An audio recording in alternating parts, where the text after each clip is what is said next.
اهلا بكم من جديد. سعدنا نكون معنا على الهواء الاستاذه خلود اسماعيل حسن، اخصائيه نفسي اطفال وتعديل سلوك. اهلا بك استاذه خلود. اهلا بحضرتك.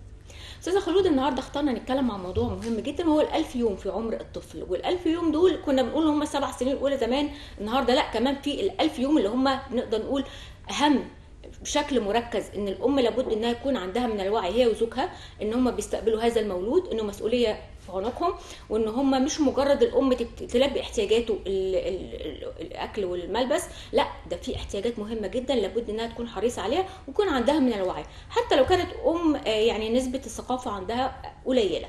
فهنا بنقول ان الدور مهم جدا للمتخصصين طبعا ان احنا ننشر هذا الوعي. عايزه اتكلم على ال1000 يوم دول واهميتهم. هو كمان مش بس من اول 3 سنين، ده احنا من وهو الطفل لسه بتتكون هو جنين. بس هو بقى ال3 سنين الاولى او السنتين كمان الاولى اهم حاجه في شخصيه الطفل، اهم حاجه ان الام تبقى واخده بالها منه. طيب ايه المرحله دي؟ بتبدا منين؟ بتبدا من الاستكشاف. الطفل بيبدا يستكشف العالم من حواليه، هو لسه بيتعرف على العالم حواليه، فيفضل يجرب وينخور ويعمل كل حاجه. ساعات في امهات ما بتبقاش قابله ده، لان هو ممكن بيحصل فوضى كركبه في مرحله الاستكشاف. انت مش هتستكشف يعني صحيح. وانت كده منظم. هو طفل، صحيح. انت طفل هو صغير وانا لسه بعرفه على العالم.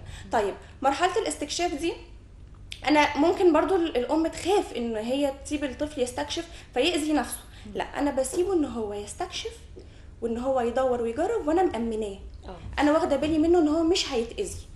طيب لو اتقابل ده بقى بردود فعل عنيفه زي الضرب، زي الزعيق، زي اوعى ما تكركبش، ما تعملش، انا لسه مروقه، ها ها ها، ده هيبقى المقابل بقى بتاعه العند. من هنا بقى بيبدأ العند. هو يا اما الطفل هيخاف ويبقى مهزوز ثقته في نفسه. شوفي بقول لك ايه، في السنين الاولى، الكلام ده مش 7 سنين ولا حاجه، ده السنين الاولى. يبدا ان هو يخاف، يبقى شخصيه خوافه، ما عندوش ثقه في نفسه، او ان هو يعند ويفضل بقى ايه، عادي مش مشكله، يعتاد العقاب. صحيح. صحيح. فانا لازم اخد بالي من السنين الاولى دي، عشان دي اهم حاجه في تكوين شخصيه الطفل. كبرنا شويه بقى عن سن 2 وبقينا 3 سنين، هنا في شخصيه، هنا في شخصيه وطفل قدامك. طب خلينا ناخد بالتفصيل يعني ازاي التطبيق ده.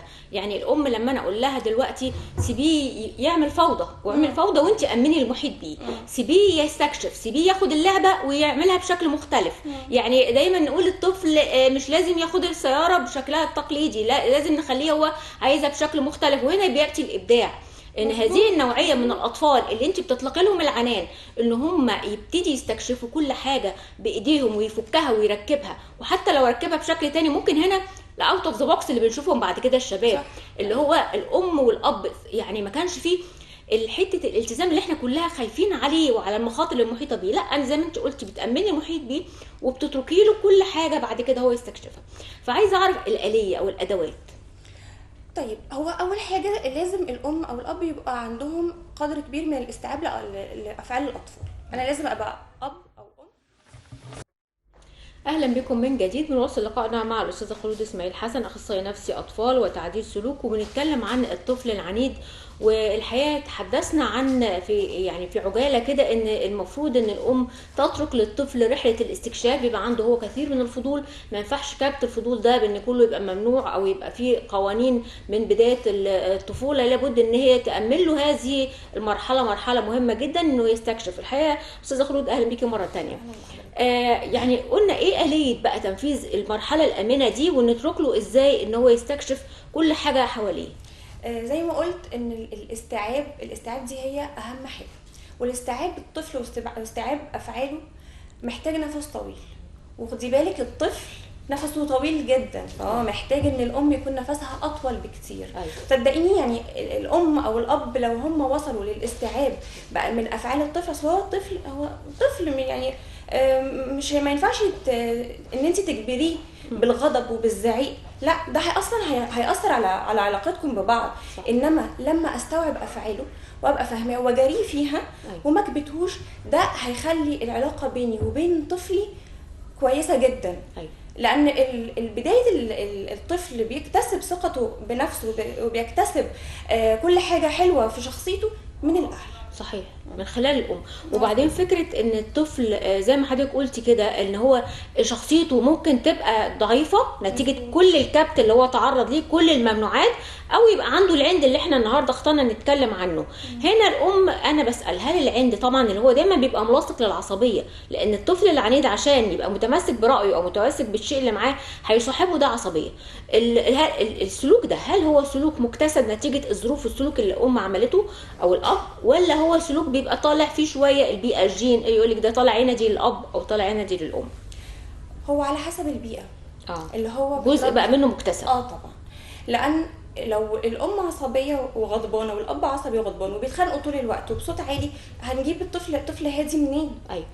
لكن خليني اكلمك الاول عن غضب الام.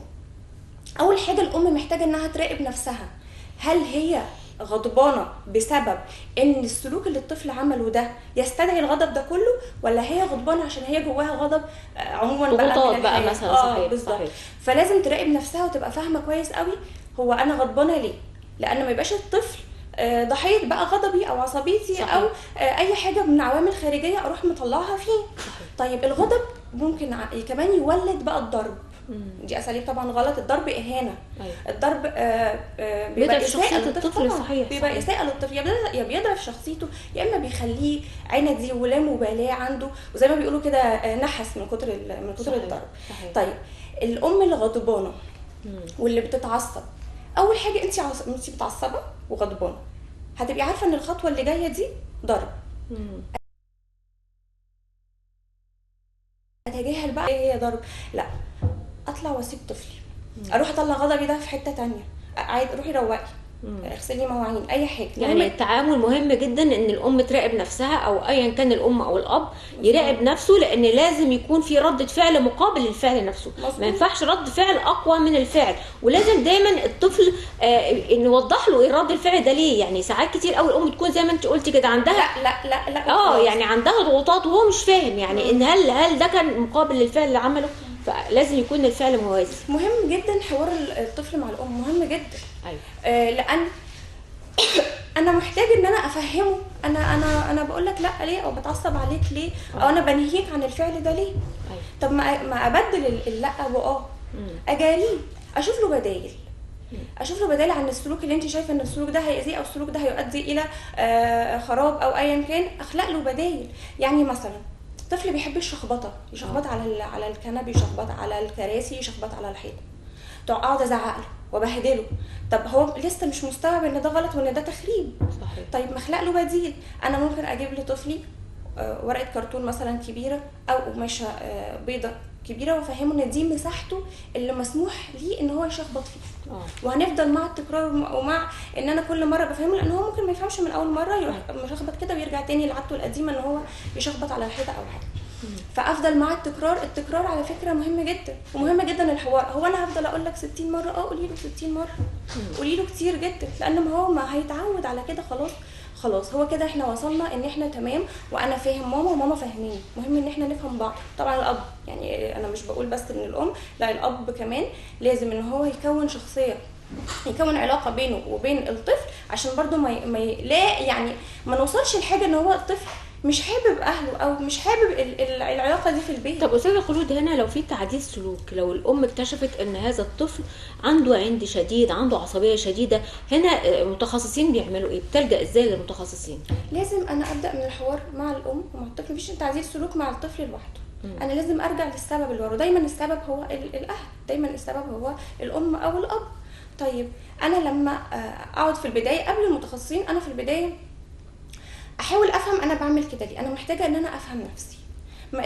ما عرفتش استوعب فعله، خلاص بلجأ للمتخصص. المتخصص بيعمل ايه؟ بيعمل حوار مع الاهل علشان اولا يفهمه هو ويفهم طباع شخصيته هو، علشان يفهم السبب بتاع عند الطفل والسلوك السيء بتاعه. طيب انا ليه المتخصص دايما بينصح ان انا لا دي مش لازم اقولها في البدايه. لا دي بتولد ان هو انا لما اقول لا، طب هي بتقولي لا ليه، طب انا هعمل برضو كده. لكن انا استبدل لا دي وافهمه السبب. لا احنا مش هينفع نعمل كده عشان كذا كذا كذا. مش لا ده مش كده. ايوه ما اعملش كده ليه؟ لا انا لازم ابدل، ادي بدايل. ممكن ادي بدايل، مظبوط، اختيارات. يعني لا دي هي اللي بتخلق العند. الام بتبقى جايه دايما عندها لا صارمه ملهاش شرح ملهاش توضيح، لا ليه لازم يكون في استبدلها ببعض البدائل، وهو في النهايه اختار بديل انا ممكن يناسبني. الطفل على ما تعوديه بجد، حتى لو هو اخد وقت طويل او اخد نفس طويل، الطفل على ما تعوديه. لو انت عودتيه على الضرب، الطفل اللي بيتضرب هو هيضرب، هو هيتملك. صحيح، العنف هيولد العنف. بالظبط. انا الكبير بيستخدم سلوك الضرب، انا ما استخدمهوش ليه؟ هتلاقيه بقى ممكن يمد ايده عليكي زي ما انت ما بتمدي ايدك عليه، او يروح يمد ايده ويضرب صحابه في المدرسه او ايا كان. وارجع اشتكي ان طفلي عصبي، وانا اصلا طول الوقت انا بزعق له. ما هو جايبه منين؟ صحيح. استاذه خلود، برضو كثره الشكوى الام دايما للاسره او الاهل او الاب، وقدامه اول ما يجي الاب بتبتدي تشتكي منه وده عمل وكذا. الحاجات دي كمان بتخلق عند الطفل يا نوع من العدوانيه، يا اما نوع من عدم الثقه في نفسه، ان هو دايما الناس اللي حواليه بيشتكوا منه. خليني اكلمك على ثقه الطفل في نفسه. الطفل لو ما خدش الثقه في نفسه من البيت في البدايه خالص، هو مش عارف، هيبقى صعب ان هو يكتسبها من بره. البدايه عند البيت وعند الاهل هي اللي بتكون شخصيه الطفل اللي على المدى بقى البعيد. يعني مثلا لو راقبنا نفسنا كلنا ككبار، هتلاقي ان احنا فاكرين حاجات من الطفوله. صحيح. انت مفكره ان الطفل مش بيخزن، لا الطفل بيخزن جدا. ما تفتكرش ان الموقف عدى كده وخلاص. موقف الضرب ده عدى كده وخلاص. لا هو مخزنه، او اهانته قدام الاقارب، او اهانته او شكوى منه. زي ما حضرتك بتقولي شكوى الام. على فكره ما تشتكيش من طفلك حتى من ورا. انت لما تشتكي من لحد من بره، هو هيعمل لك ايه؟ صحيح. ولو طفلي بقى عرف ده، او اصل هو هيحس وهيعرف ان ماما بتشتكي مني، ده هيحل ايه؟ صحيح. زي ما قلتي هيخلق عدوانيه. يعني دي كمان برضو بتساعد على ان ثقة الطفل في نفسه مش هتبقى قوية، لان هو حاسس ان هو غير مرغوب فيه، تصرفاته غير مرغوب فيها، ولازم نخليه نفرق ما بين التصرفات وبينه هو كشخص. بالزبط. يعني الام دايما تشعر ان هي حب، لكن هو المرفوض هو التصرف. انا بحبك عادي جدا، انا بحبك جدا، بس انا مش حابه السلوك اللي انت عملته. ده ما ملوش علاقه بحبي ليك، انا بحبك، لكن انت سلوكك اللي انت عملته ده انا ده اللي مش حابه. يعني فكرة ان الام برضو لازم يكون عندها من الوعي في التعامل مع الطفل، وتعتبر ان العند ده برضو ممكن يكون نتيجة سلوكياتها هي الخاطئة، واكيد هتتعدل. يعني مش هينفع ان انا اقول ده عندي خلاص وابقى امر مسلم بيه. ان تعديل العندي ممكن ان هو يغير من الاسلوب. هو مش بيعندك عشان هو قاصد، هو عايز يضايقك. لا هو مش بيعندك عشان كده خالص. لازم بقى البداية تبقى الشغل على نفسي. الام او الاب، انا اشتغل على نفسي الاول علشان اطلع طفل سوي. لكن انا عايز وانا بتعصب وانا بضرب وانا عندي الصفات دي كلها، او عايزه هو بقى يبقى ملتزم. اكيد منين؟ اكيد. صحيح.